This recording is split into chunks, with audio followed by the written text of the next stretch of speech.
স্বাগত সমকাল লাইভে আপনাদের সঙ্গে যুক্ত রয়েছি আমি রবিউল রাজু। এই মুহূর্তে যুক্ত রয়েছি ফায়ার সার্ভিসের হেডকোয়ার্টার থেকে। মূলত আজ ভোর রাতে সচিবালয়ে ফায়ার আগুন নির্বাপন কাজে নিয়োজিত থাকা অবস্থায় ফায়ার সার্ভিস কর্মী সোহানুজ্জামান নয়ন তিনি ট্রাক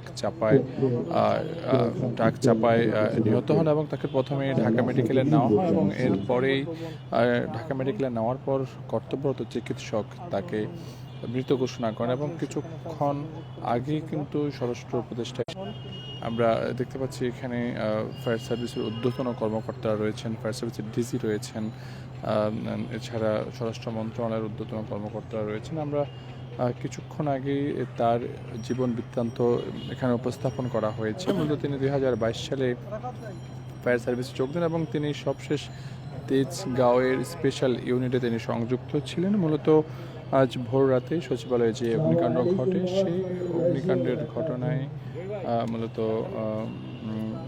তিনি ট্রাক চাপায় নিহত হন এবং তার পরিবারের সদস্যরা এখানে বক্তব্য রাখছেন। আমরা দেখতে পাচ্ছি এখানে স্বরাষ্ট্র উপদেষ্টা রয়েছেন।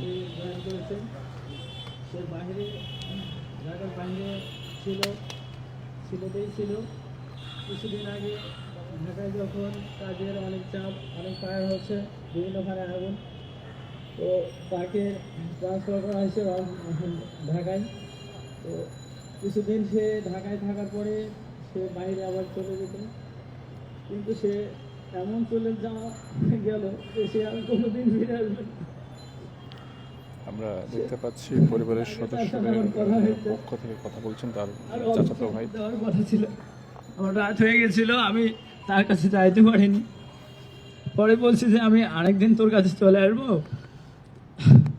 কিন্তু শেষ দেখাটা আমার তার সাথে হলো না।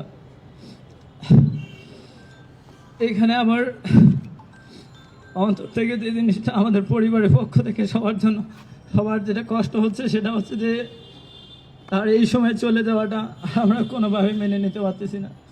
কিন্তু মহান আল্লাহ তাআলার ইচ্ছা, সে পৃথিবীতে আল্লাহর হুকুমে এসেছেন, আল্লাহ তাআলার হুকুমে সে দুনিয়া থেকে চলে গেলেন। কিন্তু আমাদের আফসোসের জায়গাটা এখানেই থেকে গেল যে বাংলাদেশে প্রশাসনিকভাবে সে কাজ করা অবস্থায় সে একটা যুদ্ধে গেল, কিন্তু সেই যুদ্ধে শুরু করার আগে সে যুদ্ধে যাওয়ার পথেই সে চলে গেল। এখানে আমাদের কষ্টটা, এখানে কেন রাস্তায় পুরোপুরি সেফটি করা হলো না, কেন রাস্তা ব্লক করে তাকে সেফটি দেওয়া হলো না। এর পরবর্তীতে এই ধরনের নিরাপত্তার যেন ঘাটতি না থাকে, আমরা মন্ত্রণালয় সরকারের সবার কাছে আমরা করজোড়ে অনুরোধ করি যেন এই ধরনের অবস্থা যেন সোহানুজ্জামান নয়নের ক্ষেত্রে যেমনটা হয়েছে এরকম যেন আর কারো ক্ষেত্রে না হয়।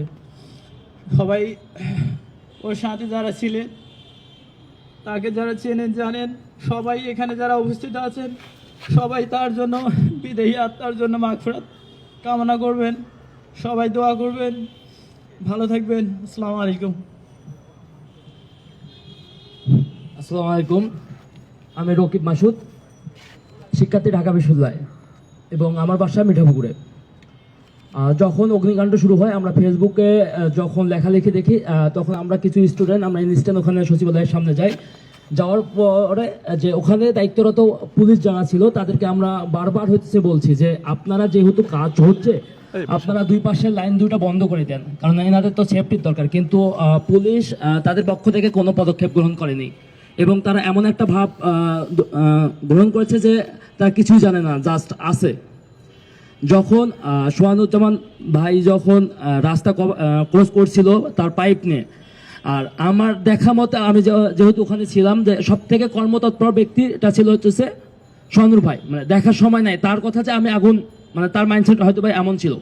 তো রাস্তা যদি বন্ধ করা থাকতো, পুলিশ যদি আমাদের সাধারণ মানুষের একটা কথা শুনতো বা একটা ন্যূনতম তো কমন সেন্স থাকে যে এখানে কাজ চলতেছে, তারা রাস্তা বন্ধ করলো না। এবং যখন আহত হলো এবং ওখানে তো স্পটেড হওয়ার পরে তারা রাস্তা বন্ধ করলো। তো আমার কথা হচ্ছে তারা রাস্তাটা যে বন্ধ করলো তারা 5 মিনিট আগে রাস্তাটা বন্ধ করলো না কেন? 5 মিনিট আগে যদি রাস্তাটা বন্ধ করে তাহলে আমার ভাইকে তো আজকে হারাতে হতো না। এটা অন্যতম একটা গাফলতি। এটা আমি মনে করবো যে স্বরাষ্ট্র উপদেষ্টার সম্পূর্ণ ব্যর্থতা। দ্বিতীয়ত যে সোহানুজ্জামান পরিবারের 2 সদস্যের মধ্যে অন্যতম একজন, আর তার বড় বোন, এবং পরিবারের হাল ধরেছিল সোহানুজ্জামানই। কিন্তু দুঃখের বিষয় যে 2 বছরও পরে সে দুনিয়ার মায়া ত্যাগ করে চলে গেল জাস্ট প্রশাসনের ব্যর্থতার জন্য। আমরা চাই না যে আমার কোনো ভাই এভাবে অকালে চলে যাক কারো দায়িত্বহীনতার জন্য। যেহেতু 2 বছর চাকরি করার পরে সে চলে গেল আমাদের ছেলে, তার পরিবারের ভরণ পোষণ আমি মনে করি বা আমার দাবি এবং আমার চাওয়া সরকার থেকে বহন করা দরকার, এবং তার পরিবারকে সর্বোচ্চ সাপোর্ট দেওয়া দরকার। কারণ সে তো প্রশাসনিক কাজে বা দেশের কাজের জন্য শহীদ হয়ে গেছে। কারণ যাদের রক্তের বিনিময়ে আমরা দেখেছি যে স্বরাষ্ট্র উপদেষ্টা আমাদের যে ভাইয়ের রক্তের উপর দাঁড়িয়ে বা তার রক্তের মাধ্যমে যে চেয়ার, যাদের আক্রমণে আমার ভাইয়েরা শহীদ হয়েছিল তাদেরকে এখন পর্যন্ত তিনি বিচারের আওতায় আনতে পারে নাই। আবার উনি বলে কি যে ওবায়দুল কাদের দেশে ছিল আমি জানি না, যে তারও কিন্তু একটা দায়িত্বহীনতার পরিচয় তিনি ইতিমধ্যে দিয়েছে। আবার সচিবালয়ের মতো একটা জায়গাতে অগ্নিকাণ্ড ঘটবে, এটা দুঃখজনক। আর যেহেতু আমি সর্বশেষ শহীদের মাগফিরাত কামনা করে আমার বক্তব্য শেষ করলাম, এবং আমি চাইব আমার ভাইয়ের পরিবারের সম্পূর্ণ দায়িত্ব সরকার এবং প্রশাসন নেবে। ধন্যবাদ। এবং যারা আমার ভাইয়ের সাথে আপনারা কর্মরত ছিলেন তাদের যদি কোনো চাওয়া পাওয়া থাকে বা কোনো অভিযোগ থাকে, রাগ থাকে, আপনারা মাফ করে দেবেন। আর কারো লেনদেন যদি থাকে আপনারা পরিবারের সাথে যোগাযোগ করবেন বা আমার সাথে যোগাযোগ করবেন। আমরা প্রমাণের সাপেক্ষে আমরা তার দেনা পাওনা পরিশোধের সর্বোচ্চ চেষ্টা করব।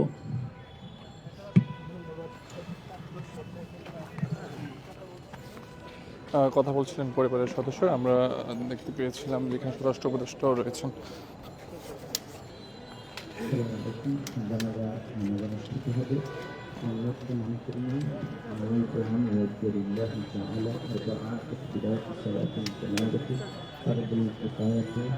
الثناء لله تعالى والصلاة على النبي والدعاء لهذا الميت اقتديت بهذا الإمام متوجها إلى جهة الكعبة الشريفة الله أكبر. এখন বাংলায় একটু মনে করতে পারি এই মাইয়াতের জন্য 4 তাকবীর সহ সকল প্রকার জানাজার নামাজ শুরু করছি। আল্লাহু আকবার। দর্শক দেখতে পাচ্ছেন যে আজ ভোর রাতে যে ট্রাক চাপে যে ফায়ার সার্ভিস কর্মী নিহত হয়েছেন তার জানাজা অনুষ্ঠিত হচ্ছে, এবং তার জানাজা এরই মধ্যে স্বরাষ্ট্র উপদেষ্টা রয়েছেন, ফায়ার সার্ভিসের পরিচালক রয়েছেন, এবং মূলত সহনুর জামান নয়ন তার বাড়ি রংপুরের মিটা পুকুরে। তিনি 2022 সালে মূলত ফায়ার সার্ভিসে যোগদান করেন। দেখতে পাচ্ছি এরই মধ্যে তার প্রথম জানাজা শুরু হয়েছে।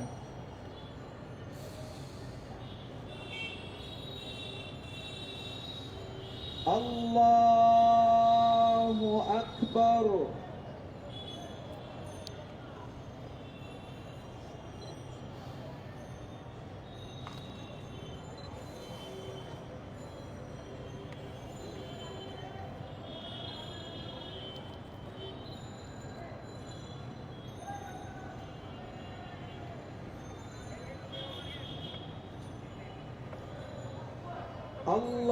আল্লাহু আকবার।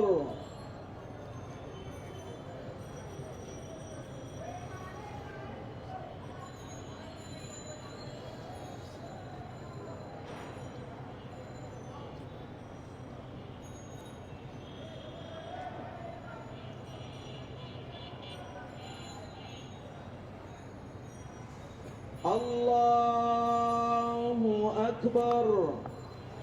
আসসালামু আলাইকুম ওয়া রাহমাতুল্লাহ। আসসালামু আলাইকুম। তার জায়নামাজ এর মধ্যে শেষ হয়েছে এবং স্বরাষ্ট্র উপদেষ্টা রয়েছেন, অন্যান্য ফায়ার সার্ভিসের কর্মকর্তারা রয়েছে। আমরা যুক্ত রয়েছে আপনাদের সঙ্গে।